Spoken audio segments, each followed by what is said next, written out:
Hello everyone, welcome to the commerce school. हमने Indian contract act 1872 को लेकर जो सीरीज स्टार्ट की थी, आज उसकी फोर्थ क्लास है। 3 क्लासेस हम पहले से ले चुके हैं। फोर्थ क्लास में हम देखने वाले हैं ऑफर एंड एक्सेप्टेंस क्या होता है और हमें ऑफर या एक्सेप्टेंस स्टडी करने की जरूरत क्यों है। क्योंकि हमने क्या पढ़ा था, एग्रीमेंट का मीनिंग पढ़ा था, जिसमें क्या बोला था, एक पार्टी दूसरी सामने वाली पार्टी को क्या देती है, ऑफर, और जब दूसरी पार्टी उस ऑफर को एक्सेप्ट कर लेती है तो क्या बन जाता है, उनके बीच में एक एग्रीमेंट साइन हो जाता है। हम उसको क्या बोलते हैं, एग्रीमेंट क्रिएट हो गया। अब एक लीगल रिलेशनशिप क्रिएट हो गया दोनों पार्टीज के बीच में।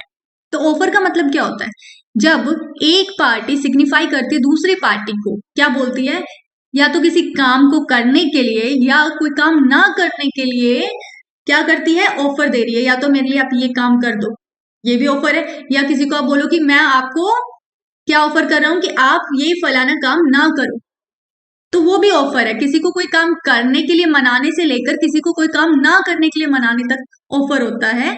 और इसको हम एक्सप्रेस्ड भी रख सकते हैं या इम्प्लाइड हो सकता है। इन शॉर्ट, आप उसको ओरल या रिटर्न या फिर आपके कंडक्ट या एक्शंस क्या शो करें कि आप ऑफर कर रहे हो सामने वाली पार्टी को, किसी भी तरीके से आप ऑफर कर सकते हो। तो एक्सेप्टेंस क्या है, जब आपको किसी ने ऑफर दिया और आपने उस प्रपोजल को अपनी आपने क्या किया, असेंट दे दिया, आपने एग्री कर दिया उस प्रपोजल पर, आपने उसको एक्सेप्ट कर लिया, तो वो प्रपोजल क्या बन जाता है, एक्सेप्टेंस हो जा रही है वो। अब वो क्या बन गया आपके लिए, एग्रीमेंट हो गया। जब उस ऑफर को आपने एक्सेप्ट कर लिया, जब आपको एक पार्टी ने ऑफर किया और आपने उसको एक्सेप्ट कर लिया, तो वो क्या है, एक एग्रीमेंट, और आप अपनी एक्सेप्टेंस दे चुके हो उसके लिए। तो रूल्स क्या है एक्सेप्टेंस के, एक्सेप्टेंस को लेकर कुछ रूल्स है हमारे पास। एक तो जो एक्सेप्टेंस है वो एब्सोल्यूट होनी चाहिए, अनक्वालिफाइड होनी चाहिए। या तो क्या बोलोगे आप, एब्सोल्यूट और अनक्वालिफाइड एक्सेप्टेंस को ही हम एक्सेप्टेंस बोल रहे हैं। अदरवाइज अगर क्वालिफाइड एक्सेप्टेंस है तो क्या होता है, ऑफर खत्म हो गया, कैंसिल हो गया, या काउंटर ऑफर आ गया। क्वालिफाइड एक्सेप्टेंस का मतलब क्या है, या तो ऑफर का खत्म हो जाना या कोई काउंटर ऑफर आ जाना। दूसरी बात, हमेशा एक्सेप्टेंस अनकंडीशनल रहेगी। कोई कंडीशन लगाकर आप एक्सेप्टेंस नहीं दोगे कि ठीक है आपने मुझे ऑफर दिया लेकिन मेरी ये कंडीशन है, अगर आप मेरी कंडीशन मान रहे हो तो मैं ऑफर को एक्सेप्ट कर रहा हूं, तो फिर वो एक्सेप्टेंस नहीं है। फिर क्या कर दिया आपने, उसको काउंटर ऑफर दे दिया। आपने उसको काउंटर ऑफर दे दिया, और काउंटर ऑफर का मतलब क्या होता है, भाई किसी ने मेरे को ऑफर किया कि हम आपको 20,000 पे करेंगे, और मैंने क्या कहा कि नहीं 20 नहीं, मुझे 30,000 पे कर दो, फिर मैं एग्री कर जाऊंगा। जब मैंने बोला कि 20,000 पे नहीं, मैं 30,000 पे एग्री करने को तैयार हूं, तो क्या हो गया, वो काउंटर ऑफर हो गया। मैंने उनके ऑफर के बदले में ऑफर दे दिया, मैंने एक्सेप्टेंस नहीं दी। ठीक है, तो आप कभी भी कंडीशन लगाकर एक्सेप्टेंस नहीं दोगे। एक्सेप्टेंस हमेशा अनकंडीशनल होगी, उसने जैसा ऑफर दिया वैसे का वैसे एक्सेप्ट कर रहे हो तो एक्सेप्टेंस है। फिर एक्सेप्टेंस हमेशा कम्युनिकेटेड रहेगी, बोलकर आपको या एक्सप्रेस करके आपको एक्सेप्टेंस देनी पड़ेगी। सिर्फ अपने दिमाग में ये बना लेना ख्याल कि हाँ मैं उस ऑफर को एक्सेप्ट कर रहा हूँ, वो एक्सेप्टेंस नहीं है। उसके बाद एक्सेप्टेंस को एक प्रिस्क्राइब मोड में ही देना पड़ेगा। सामने वाली पार्टी ने आपको ऑफर दिया, उन्होंने बोला कि आप हमें ईमेल करके अपना एक्सेप्टेंस दो, या आप हमें लेटर लिखकर एक्सेप्टेंस दो, या आप हमें कॉल करके एक्सेप्टेंस दो, या मैसेज ड्रॉप करो, तो आप उसको क्या बोलोगे कि भाई एक प्रिस्क्राइब मोड में, जिसने ऑफर दिया था उसने बताया था कि एक्सेप्टेंस कैसे देनी है, आपको एक्सेप्टेंस वैसी देनी पड़ेगी। अगर उन्होंने नहीं बताया कि कैसे देनी पड़ेगी तो आप किसी और तरीके से एक्सेप्टेंस दे सकते हो। उसके अलावा एक्सेप्टेंस को एक लिमिटेड टाइम में देना पड़ेगा। ऐसा नहीं है जिसने आपको ऑफर किया होगा, फॉर एग्जांपल ए ने बी को ऑफर किया है, तो ए ने बी को जब ऑफर किया तो एक टाइम लिमिट डिसाइड की होगी कि 30 दिन के अंदर आप हमें जवाब दे दो। नोटिस जारी करते हैं ना कि विद इन 30 डेज हमें रीजन बता दो, तो क्या है, ऐसे ही हम क्या करते हैं, जब ऑफर करते हैं हम उसको टाइम लिमिट देते हैं कि इतने दिन के अंदर आप हमें बता दो आप एग्री कर रहे हो कि नहीं कर रहे हो। तो उस टाइम लिमिट के विद इन आपको एक्सेप्टेंस देनी है, अदरवाइज वो ऑफर खत्म हो जाएगा। एक्सेप्टेंस बाय कंडक्ट, आप अपने एक्शंस के थ्रू भी एक्सेप्टेंस दे सकते हो, जरूरी नहीं आपको बोलकर या लिखकर ही एक्सेप्टेंस देनी। क्लियर है। अब देखो रूल्स रिगार्डिंग ऑफर। अब ऑफर को लेकर भी रूल्स होते हैं। कैसे, एक तो जब कोई ऑफर कर रहा है तो वो इंसान क्या कर रहा है, वो क्या चाहता है, एक लीगल रिलेशनशिप क्रिएट करना चाहता है। इन शॉर्ट वो क्या चाहता है, एक एग्रीमेंट साइन करना चाहता है। जब वो ऑफर दे रहा था उसकी इंटेंशन क्या है, एक एग्रीमेंट साइन करने की। उसके अलावा ऑफर हमेशा सर्टेन और डेफिनेट रहेगा। ऑफर एक्सप्रेस या इम्प्लाइड भी हो सकता है, यानी कि ओरल रिटर्न हो सकता है, या फिर ऑफर बाय कंडक्ट, आपका कंडक्ट के थ्रू भी आप ऑफर कर सकते हो किसी को, है ना, एक्शंस के थ्रू।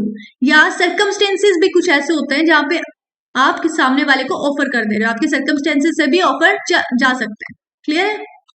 फिर offer must be distinguished from an invitation to offer. एक इन्विटेशन टू ऑफर होता है और एक ऑफर होता है, दोनों चीजें अलग है। आपको पता होना चाहिए कि आपको ऑफर करना है, इन्विटेशन टू ऑफर अलग चीज है, आपको उसका डिफरेंस क्लियर रहना चाहिए माइंड में।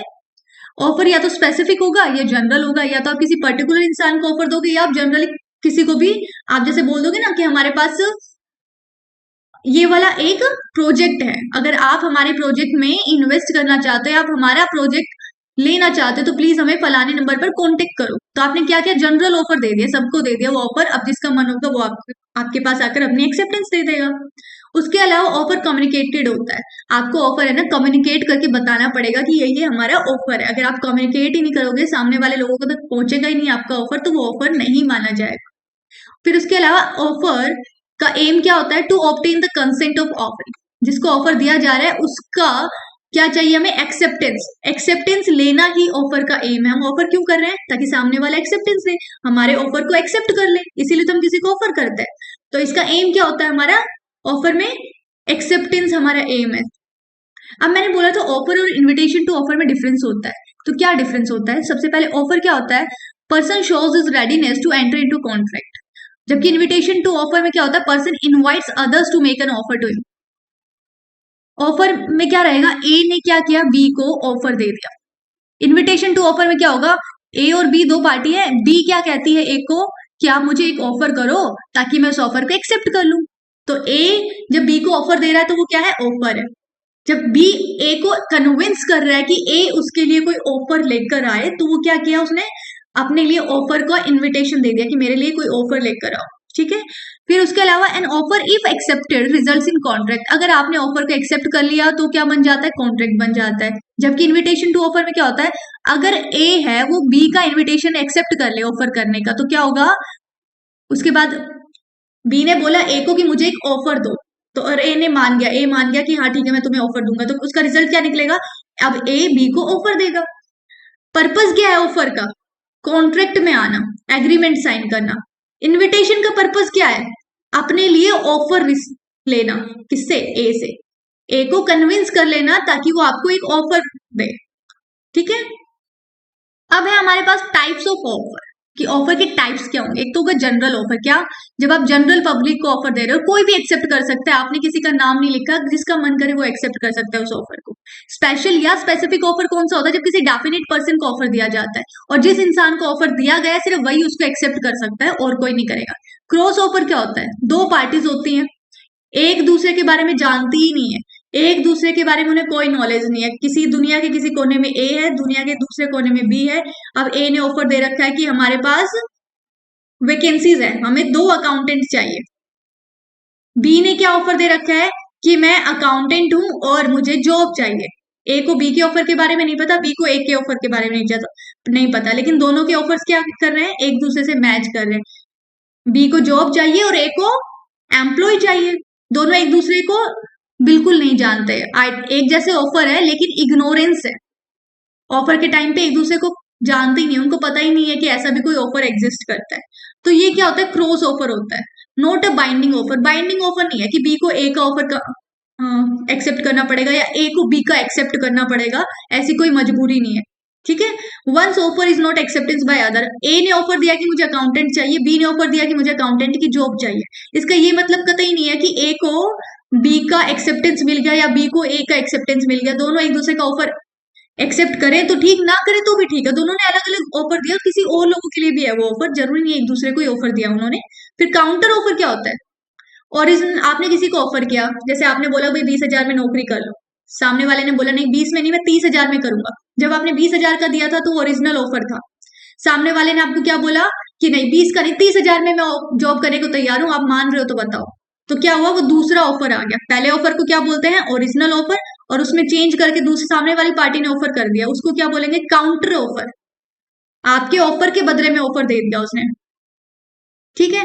काउंटर ऑफर का मतलब क्या होता है, ओरिजिनल ऑफर रिजेक्ट हो गया, अब नया ऑफर आ गया। जैसे 20,000 वाला रिजेक्ट हो गया, सामने वाली पार्टी ने बोला 20 में तो बात नहीं बनेगी 30 दो, तो क्या हुआ, आपने जो शुरू में ऑफर दिया था वो कैंसिल हो गया, अब काउंटर ऑफर आ गया। स्टैंडिंग ऑफर क्या होता है, offer which is open for acceptance over a period of time.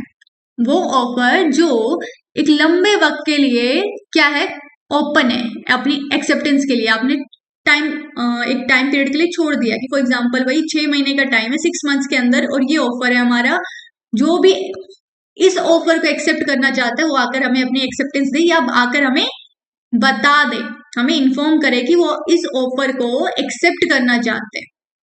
ठीक है, ये क्या है, स्टैंडिंग ऑफर है।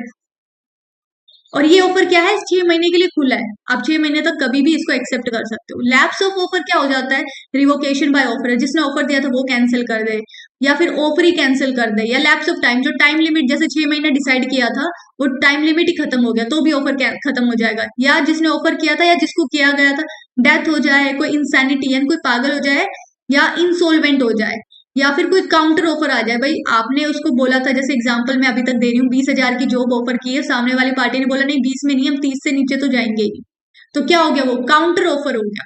ठीक है, आपने क्या किया, आपने उसको काउंटर ऑफर दे दिया, अब क्या हुआ, ओरिजिनल ऑफर कैंसिल हो गया, अब कौन सा ऑफर बचा है, 30,000 वाला बचा है। रिवोकेशन का मतलब क्या होता है, विड्रॉवल और कैंसिलेशन ऑफ द ऑफर, किसी ऑफर को विड्रॉ कर लेना, वापस ले लेना कि नहीं ठीक है ये ऑफर हम नहीं दे रहे, या कैंसिल कर देना ऑफर को। फिर आते हैं एक्सप्रेस ऑफर या इम्प्लाइड ऑफर। एक्सप्रेस ऑफर क्या होता है, ओरल या रिटर्न ऑफर।